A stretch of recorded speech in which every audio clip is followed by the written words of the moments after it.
جی السلام علیکم جی، ابھی ہم خان صاحب کے ہمراہ ایف آئی اے ہیڈ کوارٹر میں پیش ہوئے ہیں۔ یہ ایسا جو نوٹس تھا جو دیا گیا خان صاحب کو، جو کہ قانونی طور پر دیا ہی نہیں جا سکتا تھا، جس کو ہم نے چیلنج کیا تھا لاہور ہائی کورٹ میں، اور وہ چھٹیوں کے اندر جو ہے وہ سٹے جو ہے ختم کر کے اور اس پہ پریس کانفرنس کر کے رانا ثناء اللہ اور اعظم نذیر تارڑ اور باقی جتنے لوگ ہیں انہوں نے کی کہ خان صاحب جو ہیں ان کے خلاف کارروائی کی جائے گی۔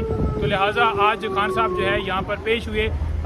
آج ہم نے مختلف مقدمات میں انویسٹیگیشن جوائن کرنی تھی، ہم نے اپروچ کیا تھا اسلام آباد پولیس کو، لیکن وہ جو ہے آج ہمیں ٹائم نہیں دیا گیا۔ کل سے ہم اپروچ کر رہے ہیں کہ ہمیں جو ہے انویسٹیگیشن کے لیے بلایا جائے تاکہ ہم مقدمات میں شامل تفتیش ہو سکیں اور ہماری جو ضمانتیں ہیں وہ کنفرم ہوں۔ ضمانتیں تب ہماری کنفرم ہوگی جب خان صاحب جو ہے ان مقدمات میں انویسٹیگیشن جوائن کریں گے۔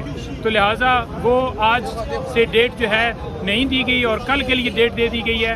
اب کل 4 بجے کا ٹائم ہے، ہم نے یہاں سے وہاں پر جانا تھا لیکن وہ ہماری صدا منظور نہیں ہوئی، اور خان صاحب جو ہیں وہ اکیلے اندر گئے ہیں، لیگل ٹیم بالکل ساتھ نہیں ہے۔ خان صاحب تیار ہیں پورے، کسی حوالے سے اس کیس میں گرفتاری نہیں ہو سکتی کیونکہ ہائی کورٹ نے پروٹیکشن دے دی ہے کہ آپ نے کسی نامعلوم ایف آئی آر میں گرفتار نہیں کرنا۔